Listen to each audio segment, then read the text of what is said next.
Okay, welcome, welcome, welcome. This is your host. This is weird. I'm doing one of those amazing interviews, but we're recording it. We're on Zoom. Normally, I'm just talking into my microphone. So it's like, what do I do with my hands and how do I start? One of those things. But this is your host of the Ready to Rise podcast with Lucy Mitchell. I'm Lucy Mitchell. And I am so excited for the month of December because I've been telling y'all that I have great things coming. And you've been listening and you've been asking, and this is the first, I wouldn't call it a series, but the first of many amazing interviews I am going to be having with women in my community. I love always stating that the purpose of the Ready to Rise podcast is to show that it's possible, that it is possible for you to rise up and rise out of whatever is holding you back.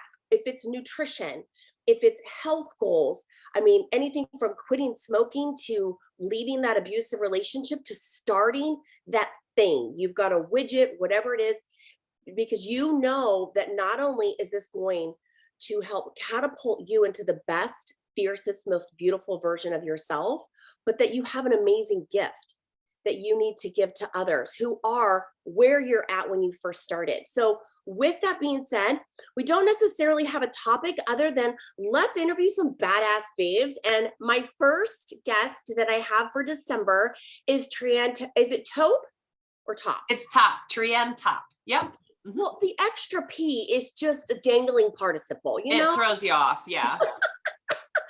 But a little history is that when did we first meet? I really believe the first time that we had conversation was at conference in September. Okay. Because were you at the retreat in Florida? I was not. My daughter had a dance recital that weekend and I got to be mom for the weekend. And I continued to tell myself, I get the opportunity to travel quite a lot and there will be quite a lot more. So one weekend is okay when I'm in the mom space, which is where I needed to be. Right. No, and I love that. I love that. Every chance I cannot be mom, I'm ready to hop on a plane and go do something else. Now, that's just mind you, like mine are no longer little. My oldest is 25 and getting married in July. And my youngest is 15 and luckily still tells me every day that he loves me and kisses me on the cheek. So, but he also knows that's how he gets his allowance. Yeah, I mean, truth. That's just, I pay for affection at this rate. Yeah, I have to, but my girl is 10 and she's in that tween stage. So I understand the paying for affection, believe me, 100%. It's going to start like lip glosses and cute and dresses in order to get a hug. Okay. All right. So let's go. Are we ready to dive into this?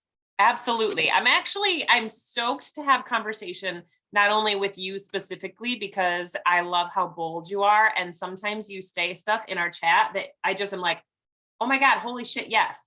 I understand exactly what she's saying.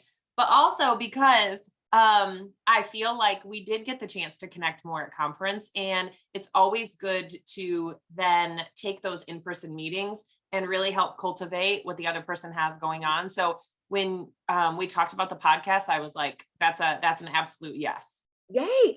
Well, this is the thing, right? Because I know that when we really had the first opportunity to talk at conference, I felt like I had already known you. Yes. Like we had a sleepover somewhere, maybe in a past life. I have no idea. And I'm going to tell you right now, you wouldn't know it, but I'm a guarded individual. Mm-hmm. Like, I mean, there were many that at the retreat were like, I just didn't think you didn't like me. I was like, I didn't know you. I don't know that I could like you, but you get a bunch of women together sharing bathrooms and like food and things and anything can happen. And for me, I'm like, I think I showed up still buzzed from the airplane. Like I was just like, well, and I get the same thing sometimes. I get people that are like, you're so intimidating. And I remember a supervisor told me once, I was actually kind of pissed off at her about it at first because she was like, you just come off like you have an ego. And in my mind, I'm like, I know I don't have an ego to where I feel like I have nothing to learn, but I do guard myself in the case that I want to know so much about that other person that I do stay quiet. And I don't want to say I wait, but I definitely expect for us to have some sort of understanding before I'm going to throw in my 2 cents. I want to know what you're thinking. Where are you from? What are you doing? Your ideas and your opinions. And then I'll say, okay, yeah, here's a little about me. Because I learned a long time ago in networking that to be the most interesting person in the room, you know this, you got to be the most interested. So I learned to ask a lot of questions, and that almost makes me come off like I don't have anything to learn. And I had to rewrite that story a little bit. Wow. Yeah. I'm usually the type where it's like I'm an introverted extrovert who's also an empath and an Enneagram too. So I walk in the room, I can immediately feel everyone's energies and moods. So then I have to take a few more steps back and just lean up against the wall. And then my brain is surveying who needs the most help. And it's not necessarily I walk and be like, oh, I can tell you're troubled, like I'm a voodoo witch or something. But I'm just like, I know that I don't control what comes out of my mouth in a good way, sometimes bad, but in the most part, it's a good way because I know whatever is going to come out is going to impact them in a very monumental and powerful way. And sometimes that comes off as bitchy, and I'm all right with that. I'm okay with that because I'm comfortable in who I am. You are uncomfortable in who you are. And I need to sprinkle some of my sunshine on you so that you can level up. I have a perfect example of this. There's a lovely gal, we won't mention names. She's going to be one of my guests, but she's a lot. She's a big energy in a small room. And that is like friction for me because I'm just like, there's only room for so many of us. Okay. But I have like this trait where you could see it on my face. Yep, me too. I wear it right there. And sometimes I'm like, Trian, you need to fix your face because they're not going to understand that It's too late. It's like, oh, damn, now I've made eye contact. And now they know I'm just like, what is wrong? You're not answering. But she came up to me. She's like, and told me how I made her feel. And even though I had no words, we exchanged no words. And I stopped her right there. And I said, I can't make you feel any way you don't already feel about yourself. Thank you so much for saying that, because from so young, I hear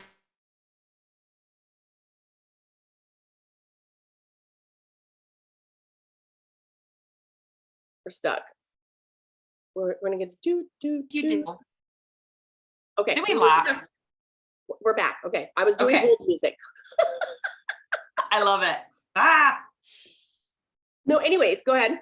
Oh, I was just going to say, I teach character education at the school too. And so many times I hear kids come to me and say, so-and-so made me feel this, or they made me do this. And I said, you had a choice. You had a choice to feel. And yes, they had a choice to do what they did, but are you just going to react to everything someone does around you? Or are you going to respond and know who you are? You are a leader of yourself. Right.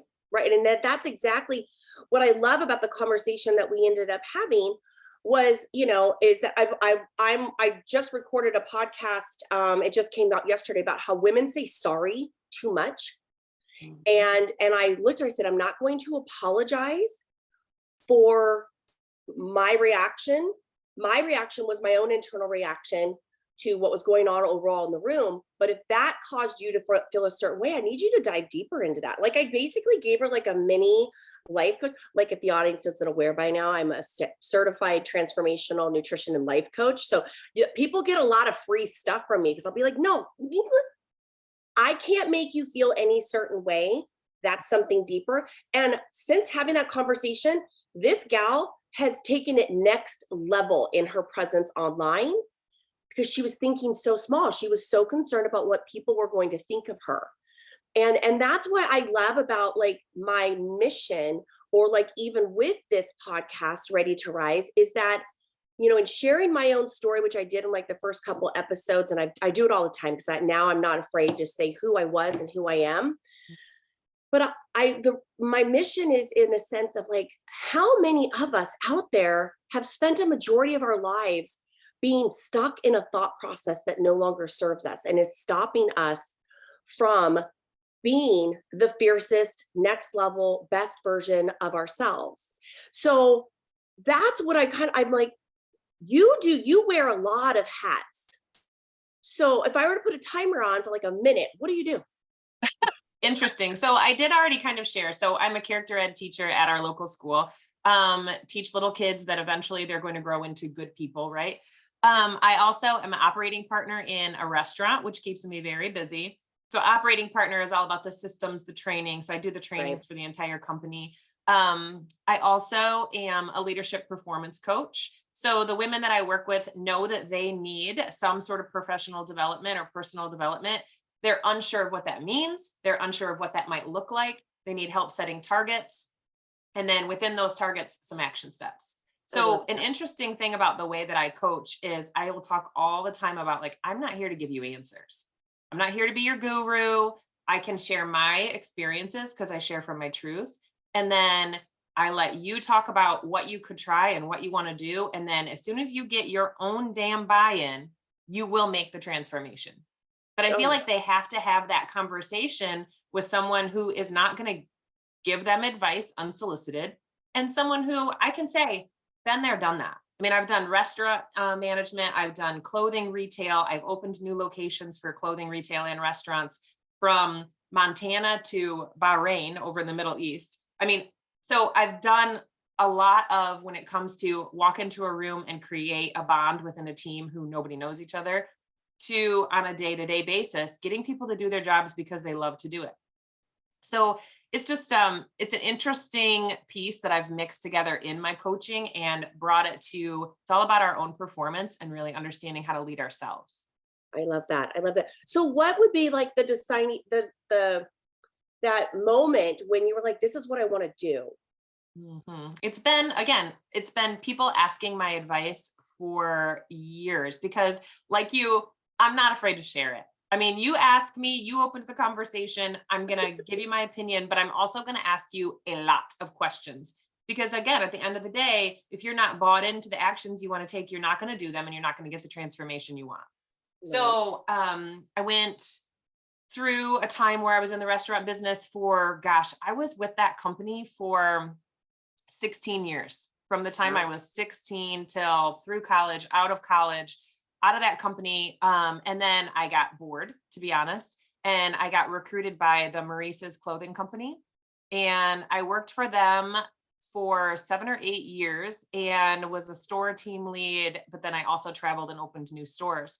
And I got to the point where I wanted to be like the district manager at the next level, but I knew it was going to take away from my family time. And I did not want that. Right. A lot of travel, what have you. But I knew I was meant for more. I'm like, I need to do more.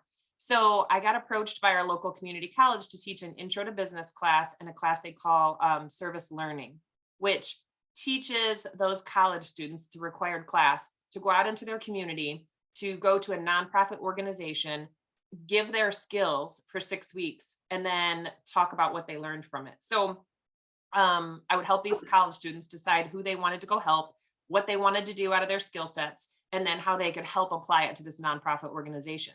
Well, I approached my district manager and said it would make me work 38 hours instead of 40 because I need to be able to go to the classes. How do you feel about it? And she's like, I don't think we're going to make that work.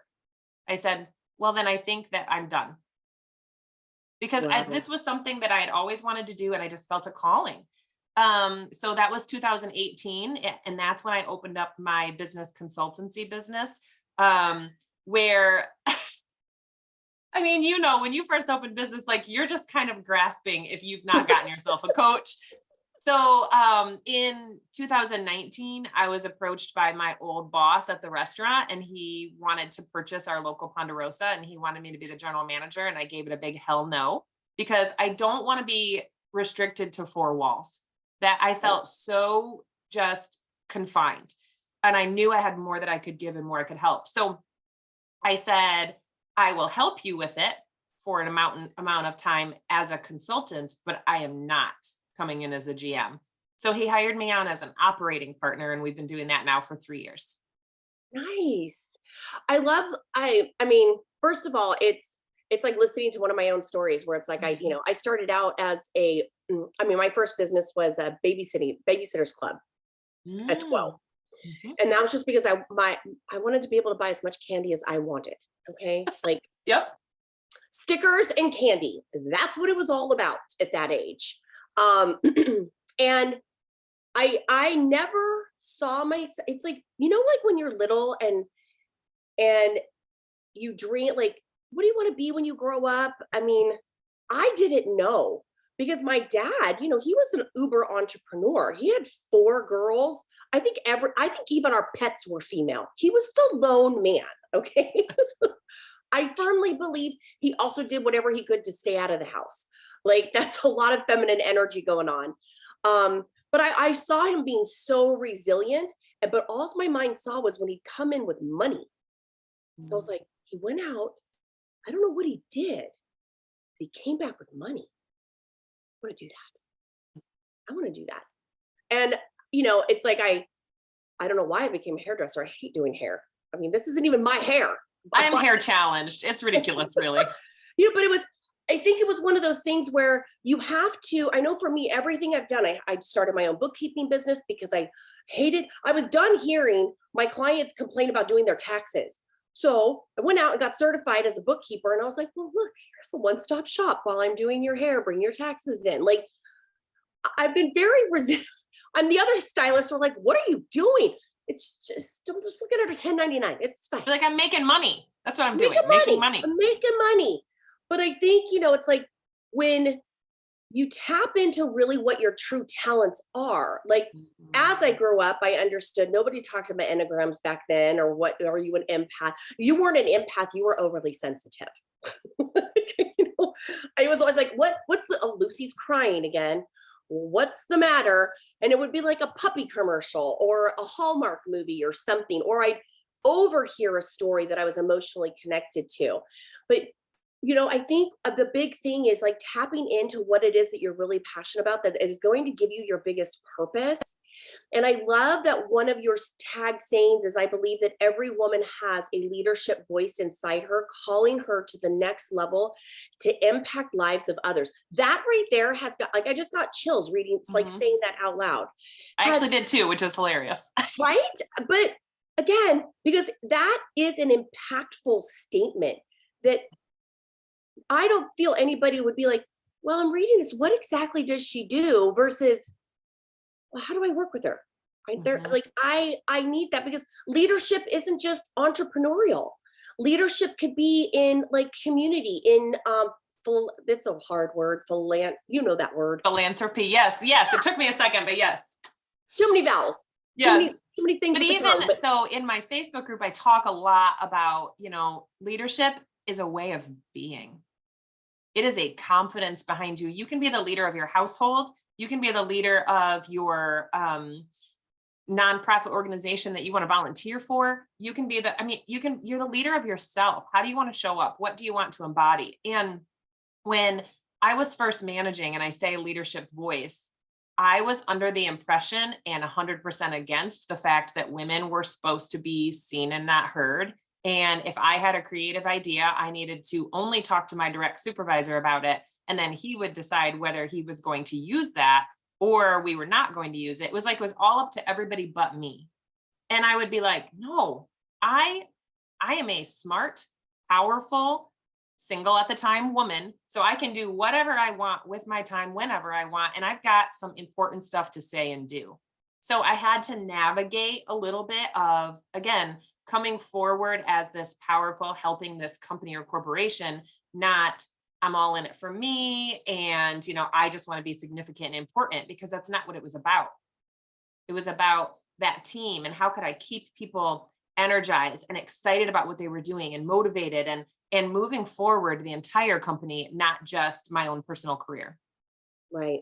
I love that. And I'm looking at this picture with you and your daughter, and it's like the bigger, even deeper purpose or movement is what you're showing her.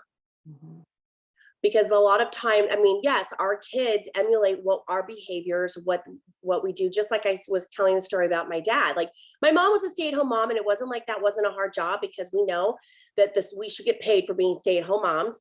And growing up in the 80s and 90s, with my siblings, like, I know she did things, and I'm not sure what they were. I know Guiding Light was always on, but Yeah, but it wasn't like her job was not impactful. In fact, she was the leader of the house.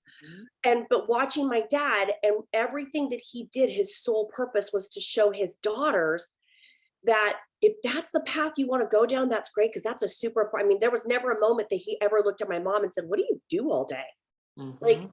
he was not like, he was one of a kind, but it was more so also like, okay, if that's the path, that's the journey I want to be on. I know that it's important. It's essential. And there is leadership skills in that in running the home. But if I want to go out and create something that I know is going to help others, I can also walk in the footsteps of my dad.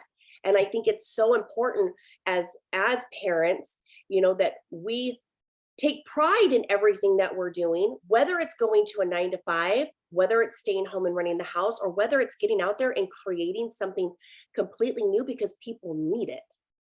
Well, and like Brene Brown says, she says, I just had to get to the point where I truly believed that everybody was just trying to be the best version of themselves. And I don't know if enough people know what that is or even think about it because they feel in those limiting beliefs like they're so held back. This Yeah. is, the best position that I can get. Well, if you are a bank teller, then be the most customer service focused, happy, positive bank teller that those people have seen in a week. Like, be the best version of yourself at whatever level you're at. And then how do we confidently get them to that next level if that's where they want to go? If they don't want to go to a actual positional next level, then how do we embody a more confident person to be able to use their voice when they need to and be a leader in where they're at, just their own life? I don't think enough people are saying, this is my life and it's happening for me. I think too many are saying, this is my life and these circumstances are happening to me, and allowing that to take them back a step without even realizing it. Oh my gosh. Yeah, that you hit the nail on the head right there, friend. You sure did. So, as much as I could talk to you for like I know, hours and hours and hours, forever. I know, right? I want to know I mean, we're obviously going to put it in the show notes, but Mhm. I know you have an amazing Facebook group, but you also do one-on-one and group coaching. And I want to let our listeners know that I have your permission to share all your links in the show notes so that they can find you and connect with you. Because again, I feel like what you have to offer is not just limited to if you're an entrepreneur. I feel like you have amazing gifts that you can give to anybody who's looking, no matter what they're doing, just to level up. So, do I have your permission to share all your links in the show notes? Oh, absolutely. Yeah. Because I feel like, if we can make one person a happier, more positive, confident version of themselves, think about that ripple effect. Like you were mentioning with my daughter, anything that is going to make someone feel more confident about themselves so that they then treat the people around them better, let's freaking do it. Yes. Well, I am in total agreement. I'm so glad that you were my first guest. And I can't wait to just get to know you better. And I'll definitely have you on again. And I am going to be booking on your platform. Mhm. But I just want to thank all the listeners for again being a part of this collective, for understanding the importance of stepping into that next level. By it all starts with, you have to be ready. We all have fears. We really do. We all have insecurities. We all have doubts. But one step is the biggest step in your journey. Step. It Yep. The doesn't have to first be a step. leap. It could be a little skip. It could just be a toe, but you just have to do something. So with that being said, thank you, Trianne, so much for being on my podcast. Thank you for And thank having you. me. Super Yes, fun. this is so fun, especially when it's like coffee talk, like conversations over coffee, or if it's later in the day, wine, and there's no limits, no hold bar in this scenario. Mm-mm. So until next time, everyone, I can't wait till we have our next conversation. Enjoy December. Like December is just going to be off the chains. No stress, no nothing. Go make some cookies. Enjoy the cookies. All right. Thank you, everyone.